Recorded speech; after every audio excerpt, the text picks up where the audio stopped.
Le thème de cette troisième rencontre alpha est Pourquoi Jésus est-il mort? Pourquoi Jésus est-il mort le 7 avril de l'an 30? Très vite, les premiers chrétiens ont utilisé la croix pour symbole de leur identité, symbole du Christ qu'ils annonçaient. Et aujourd'hui, nous sommes habitués de voir des croix un peu partout, sur les églises, dans les églises, sur les places, sur les chemins même, dans la campagne, dans les maisons, autour du cou, au bout d'un chapelet. Peut-être avons-nous nous-mêmes une croix dans notre chambre ou autour du cou.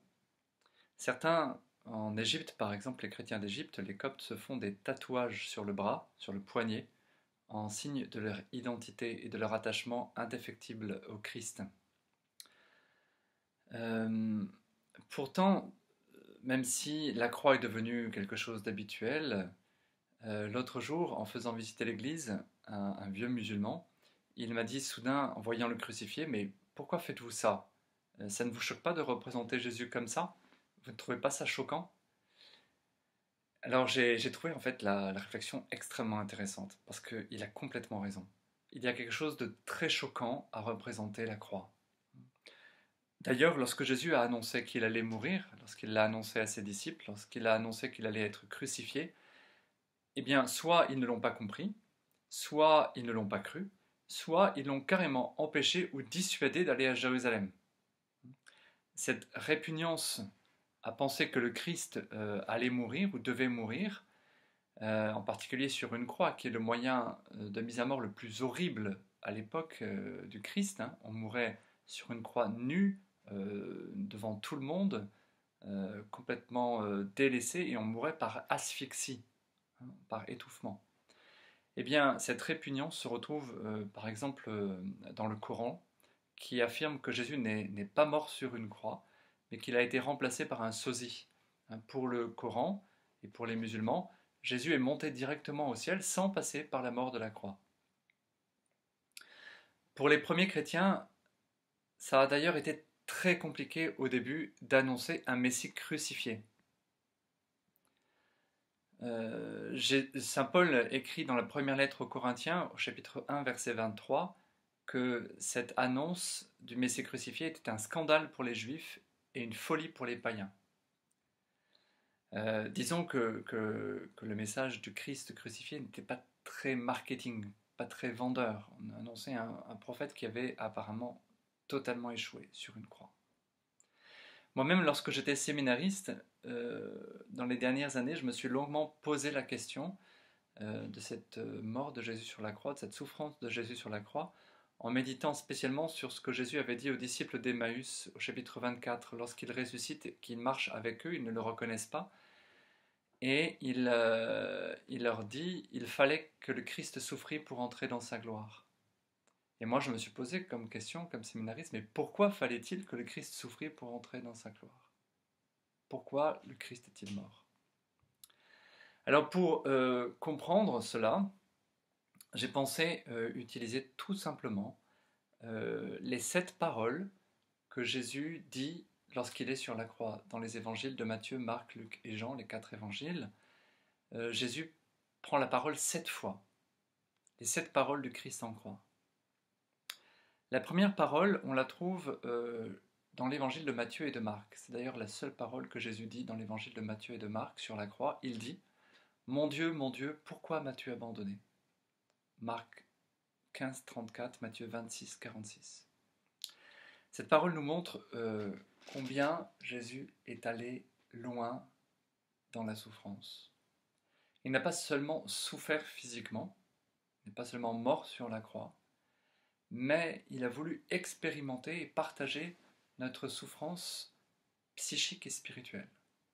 Notre souffrance qui va parfois jusqu'au désespoir, jusqu'au sentiment que Dieu nous a abandonnés, que nous sommes seuls. Voilà cette première parole. Jésus est mort sur la croix, donc pour rejoindre et partager toutes nos souffrances, toutes nos solitudes, toutes nos angoisses et tous nos désespoirs. C'est par amour et par communion avec nous que Jésus est mort sur la croix. Dans l'évangile de Luc, on trouve 3 autres paroles. Père, pardonne-leur, ils ne savent pas ce qu'ils font. Voilà, on vient de crucifier Jésus, et la première chose que dit Jésus dans l'évangile de Luc, au chapitre 23, verset 34, c'est cette parole. Père, pardonne-leur, ils ne savent pas ce qu'ils font. On peut affirmer donc que Jésus est mort sur la croix pour pardonner tous les péchés de l'humanité. En effet, Jésus est mort, pourquoi? Parce qu'il a été mis à mort par des hommes pécheurs qui l'ont rejeté, qui l'ont détesté, qui l'ont haï. La réaction devant le déferlement de haine qu'on voit dans la passion de Jésus et devant l'injustice, parce qu'il était innocent, la réaction normale, ça aurait été un cri de haine, ça aurait été pour Jésus de maudire ses bourreaux. Eh bien, au contraire, Jésus pardonne à ses bourreaux, pardonne à ceux qui le détestent. Et les premiers chrétiens ont très vite compris que Jésus ne disait pas seulement cela pour ceux qui étaient ce jour-là au pied de la croix, mais qu'il disait cela pour toute l'humanité. Parce qu'au pied de la croix, toute l'humanité est présente.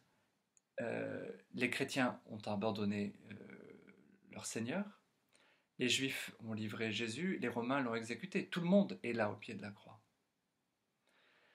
Et comme il est à la fois homme et Dieu, son histoire, sa passion, dépasse en fait toutes les époques. Ce n'est pas un homme obscur qui est mort dans l'obscurité de l'histoire, c'est le Fils de Dieu lui-même qui est mort. Et donc ce qu'il a fait ce jour-là surplombe toute l'histoire de l'humanité, toutes les époques. Donc à chaque fois que je commets le mal, à chaque fois que je rejette mon frère, que je suis lâche, c'est en fait à Jésus que je fais du mal. Et c'est Jésus que je crucifie. Moi aussi, j'ai participé à la mort de Christ. Et donc moi aussi, je participe à son grand pardon. Je peux entendre moi aussi cette parole, hein, où Jésus pardonne à ses bourreaux. Père, pardonne-leur, ils ne savent pas ce qu'ils font. La parole suivante chez Luc, c'est ce qu'il dit au bon larron. Hein. Le bon larron se tourne vers lui et lui dit « Souviens-toi de moi, Jésus, lorsque tu viendras dans ton royaume. » Et Jésus répond « En vérité, je te le dis, aujourd'hui avec moi, tu seras dans le paradis. » Jésus est mort pour ouvrir le chemin du ciel. Hein. Dieu avait créé l'homme pour vivre avec lui éternellement dans le paradis, dans le jardin d'Éden, qui symbolise la vie éternelle avec Dieu, la communion avec Dieu. Et l'homme a préféré, au début de l'humanité, ce qu'on appelle le péché originel, l'homme a préféré se séparer de Dieu, a préféré l'indépendance, la désobéissance. Et du coup, l'homme avait quitté l'humanité, avait quitté la communion avec Dieu, avait quitté le jardin d'Éden, avait quitté le paradis. En mourant sur la croix, Jésus dit « Les portes te sont à nouveau ouvertes. Reviens, reviens à la maison, reviens dans le jardin. » Et si nous faisons comme le bon larron, si nous nous tournons avec confiance vers Jésus, eh bien la porte de la vie éternelle est grande ouverte. Nous pouvons entrer en communion avec Dieu. La quatrième parole de Christ en croix, toujours chez Luc, c'est « Père, entre tes mains je remets mon esprit ». C'est encore magnifique. Au moment de mourir, Jésus se tourne vers son Père avec lequel il est en communion parfaite, même si à un moment il a goûté au désespoir de l'humanité, Jésus sait très bien que le Père ne l'a pas abandonné. Et donc, Jésus est mort, nous dit cette parole, pourquoi? Pour donner l'Esprit Saint à toute l'humanité, pour faire de nous les enfants du Père. Il nous apprend à dire, nous aussi, notre Père qui est aux cieux. Jésus est mort pour que son Père soit notre Père. Jésus est mort pour que son Esprit soit notre Esprit, et il répandra le jour de la Pentecôte son Esprit Saint sur toute l'Église, sur toute la terre. Les trois dernières paroles du Christ en croix sont dans l'évangile de Jean. Alors, il y a d'abord chez Jean cette parole où Jésus se tourne vers, il vient d'être crucifié, on vient de partager ses vêtements, il n'a plus rien, et il se tourne vers une femme qui est au pied de la croix, c'est Marie, sa mère, et il dit « Femme », en montrant le disciple bien-aimé, on appelle Jean, « Voici ton fils », et il dit au disciple bien-aimé « Voici ta mère ». Cette cinquième parole, en fait, parle de l'Église. Jésus est mort, pourquoi? Il est mort aussi pour rassembler dans l'unité les enfants de Dieu dispersés. Il est mort pour fonder l'Église, et le mot Église, ecclésia, veut dire rassemblement, veut dire communauté. Normalement, sa mort aurait dû mettre fin au groupe des disciples. Les disciples, d'ailleurs, se sont dispersés pendant un temps. Il n'y aurait pas dû y avoir d'église et de communauté chrétienne. Par sa résurrection, Jésus a vaincu la peur, a vaincu la mort, la haine, et il a permis en fait aux disciples de se rassembler de nouveau euh, et d'être une seule communauté, un seul peuple, une seule famille. Hein. Il leur a donné l'amour fraternel qui leur permet d'être ensemble.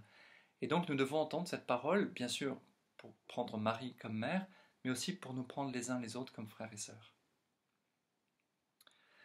La 6e parole du Christ en croix, c'est chez Jean encore, j'ai soif. Jésus est mort de soif. Il est mort de soif de notre amour.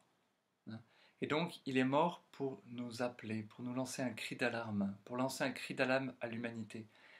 Dieu vous aime et Dieu attend votre amour. Dieu n'est pas ni lointain, ni menaçant, ni absent, ni indifférent. Il nous aime. Il a soif d'amour. Jésus est mort pour nous montrer l'amour de Dieu.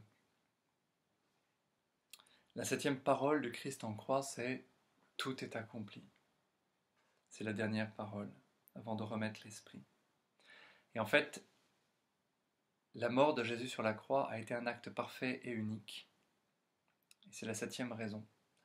En mourant, il a accompli toutes choses. Il a accompli les Écritures, qui annonçaient cet acte inouï, incroyable de Dieu, lui qui est la vie, qui est l'éternité, qui est l'amour, et qui a accepté de découvrir ce qu'était la souffrance, la mort et la haine. Hein? Cet acte annoncé par les Écritures, hein, Jésus dit aux disciples d'Emmaüs, ne fallait-il pas que le Christ souffrit pour entrer dans sa gloire? Et en commençant par Moïse et les prophètes, Jésus leur expliqua dans l'Écriture tout ce qui le concernait. Luc 24, versets 26 et 27. Et donc en mourant, Jésus a pris sur lui tout le mal du monde, tout le péché du monde, toute la mort du monde. Voilà cet acte parfait d'un Dieu qui se fait homme, d'un Dieu qui accepte la souffrance, qui accepte la mort. Il a pris toutes ces choses négatives, toutes ces souffrances de l'humanité, il les a prises au piège de son amour, et par l'amour du Père, par la puissance du Saint-Esprit, il a détruit tout cela dans sa résurrection. Jésus, par sa mort, a accompli le grand retour de l'humanité au Père, le grand pardon du Père à l'humanité, le grand rassemblement de l'humanité dans une seule famille. Si nous le voulons, nous pouvons terminer par une courte prière et chacun fait ce qu'il sent dans son cœur. Vous pouvez, si vous le souhaitez, répéter en fermant les yeux ces paroles dans votre cœur. Jésus, je regrette tout le mal que j'ai fait dans ma vie. Vraiment, pardonne-moi. Merci d'être mort pour moi sur la croix, pour que je sois moi-même pardonné, libéré, que je découvre combien je suis aimé. Donne-moi ton Esprit Saint, l'Esprit du Père. Donne-moi les frères et les sœurs dont j'ai besoin pour traverser cette vie et entrer dans l'éternité du ciel. Je te le demande vraiment, Seigneur, avec Marie, ma mère. Amen.